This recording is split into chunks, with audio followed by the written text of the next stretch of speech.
Welcome back deer listeners, রহস্যবৃত্তের 106 নম্বর এপিসোডে স্বাগতম জানিয়ে সাথে আছি আমি বিপ্লব। আজকের এই এপিসোডটা সাধারণ কোনো ভৌতিক গল্প না। আজকের ঘটনাটা একটা পরিবার, একটা অসমাপ্ত ভালোবাসা আর এক ভয়ঙ্কর প্রতিশোধের ঘটনা। এই ঘটনা শুনলে আপনার মনে একটা প্রশ্ন বারবারই ঘুরবে, মানুষ কি এতটা ভয়ঙ্কর হতে পারে, নাকি এর পেছনে আছে অন্য কিছু? কারণ আজকের ঘটনায় থাকছে ব্ল্যাক ম্যাজিক, জিন হাজির করা এবং অভিশাপ, আর এমন কিছু মৃত্যু যেগুলোর কোনো ব্যাখ্যা নেই। চলুন তবে দেরি না করে শুরু করা যাক আজকের 106 নম্বর এপিসোড।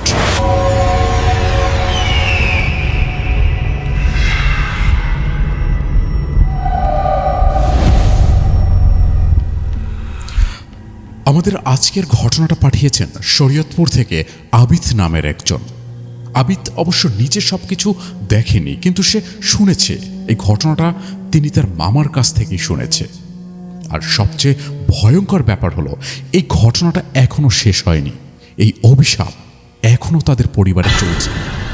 ঘটনার শুরু 1978 সাল। আবিবের বাবা বিয়ে করেন তার মাকে, কিন্তু এই বিয়ের আগে তাদের এলাকার এক মেয়ে, নাম তার সেলিনা, সে পাগলের মতো ভালোবাসতো আবিদের বাবাকে। কিন্তু আবিদের বাবা তাকে কখনো ভালোবাসেনি, বরং ভালোবাসতো অন্য একজনকে, যাকে সে অবশ্য পরে বিয়ে করে। এই জায়গাটাই পুরো ঘটনার মূল কারণ। যে ভালোবাসা পায় না সেটা অনেক সময় ঘৃণায় পরিণত হয়, আর সেই ঘৃণা কখনো কখনো ভয়ঙ্কর হয়ে ওঠে। অভিশাপের শুরু হয় বিয়ের পর থেকে। যখনই আবিদের বাবা সেলিনার বাড়ির সামনে দিয়ে যেতেন, সেলিনা তাকিয়ে বলতো, তুমি সুখে থাকতে পারবা না, তোমার সুখ আমি নষ্ট করে দেব। এই ধরনের কথা আমরা অনেক সময় শুনি, কিন্তু প্রশ্ন হচ্ছে, সবাই কি শুধু মুখেই বলে, নাকি কেউ কেউ সত্যি কিছু করে? আবিদের বাবার বিয়ের পর 1 বছর পরে জন্ম নেয় আবিদের বড় বোন। সবকিছু তখনও মোটামুটি স্বাভাবিক, কিন্তু আবিদের জন্মের পর থেকেই সব কেমন যেন বদলে যেতে শুরু করলো। আবিদের মা হঠাৎ অসুস্থ হয়ে পড়ে, খেতে পারে না, উঠতে পারে না, সব রিপোর্টই ছিল নর্মাল। এই জায়গাটায় একটা জিনিস খুব গুরুত্বপূর্ণ, যখন সব রিপোর্ট নর্মাল কিন্তু মানুষ অসুস্থ, তখন গ্রাম বাংলার মানুষ একটা কথাই ভাবে, এটা আর সাধারণ অসুখ না। যাই হোক, ঘটনায় ফেরা যাক। নানা বাড়ি থেকে ফেরার সময় সেলিনার বাড়ির সামনে দিয়ে যাওয়ার সময়টায় আবিদের মা শুনতে পায় একটা কণ্ঠটা ছিল এরকম, যা এনেছিস অর্ধেক দিয়ে যা। এই কথাটা শুনে আবিদের মা ভয় পায়, কিন্তু সে কিছু দেয় না। এখানেই ভুলটা শুরু হয়। বাড়িতে ফিরে 1 বছরের আবিদ কাচের বোতল ভেঙেই নিজের গাল কাটতে শুরু করে। সবচেয়ে ভয়ঙ্কর বিষয় হচ্ছিল, সে কাঁদছিল না। আরও একটা প্রশ্ন ঘুরপাক খাচ্ছে, 1 বছরের একটা বাচ্চা নিজের শরীর কাটছে আর তার কোনো ব্যথা নেই, এটা কি সম্ভব? যাই হোক, এই ঘটনার পর বাড়িতে কবিরাজ আনা হয়। একজন তুলা রাশির লোকের শরীরে জিন হাজির করা হয়। তার গলা বদলে যায়। গলা বদলে জিন বলে, আমি চেয়েছিলাম কিন্তু আমায় দেয়নি, এখন 5 কেজি মিষ্টি দিতে হবে। বদলে যাওয়া গলায় এই কথাগুলো শুনে মিষ্টি রেখে আসা হয়, এবং মিষ্টি রেখে আসার পর পরদিন সব মিষ্টি গায়েব, কিন্তু পাতিলটাও পরিষ্কার। 3 বছর শান্তি। তারপর জন্ম নেয় আবিদের ছোট ভাই আকাশ। জন্মের ঠিক আগের রাত আবিদের মা দেখে লাল চোখ, লোমশ শরীর, গেরিলার মতো অবয়ব। সে দোয়া পড়ে, এবং দোয়া পড়ার পর সেটা মিলিয়ে যায়। আকাশ জন্ম নেয়, কিন্তু কয়েক ঘন্টা পর আকাশের মুখ বিকৃত হয়ে যায়।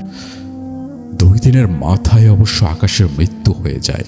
এরপর আবিদের মার চুলে চটা লেগে যায়, রান্না বন্ধ করে দেয়। স্বামীকে এরপর থেকে আর সহ্য করতে পারে না। একজন স্ত্রী যে ভালোবেসে বিয়ে করেছে, হঠাৎ করেই সে স্বামীকে ঘৃণা করতে শুরু করে। এটা কি শুধুই মানসিক সমস্যা, নাকি অন্য কিছু?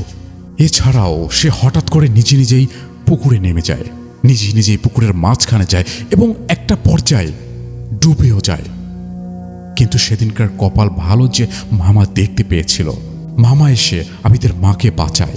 আবিদের মার এই ধরনের অস্বাভাবিক কার্যকলাপের পর বাড়িতে আবারও নতুন কবিরাজ আসে এবং এসে সে বলে পুরো পরিবারে ব্ল্যাক ম্যাজিক করা হয়েছে, বহুবার করা হয়েছে, একবার না বহুবার করা হয়েছে এবং এটা খুবই শক্তিশালী। সবচেয়ে বড় ধাক্কাটা আসে পরিবারে কয়েক বছর পর। আবিদের বাবা একটা পর্যায়ে মারা যায়, নানাও মারা যায়, কিন্তু এই দুজনেরই মৃত্যু কিন্তু অস্বাভাবিকভাবে।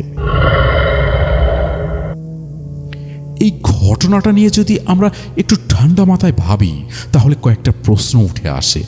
এটা কি সত্যি ব্ল্যাক ম্যাজিক ছিল, নাকি কোনো মানসিক ট্রমা, নাকি সত্যি কেউ প্রতিশোধ নিয়েছে?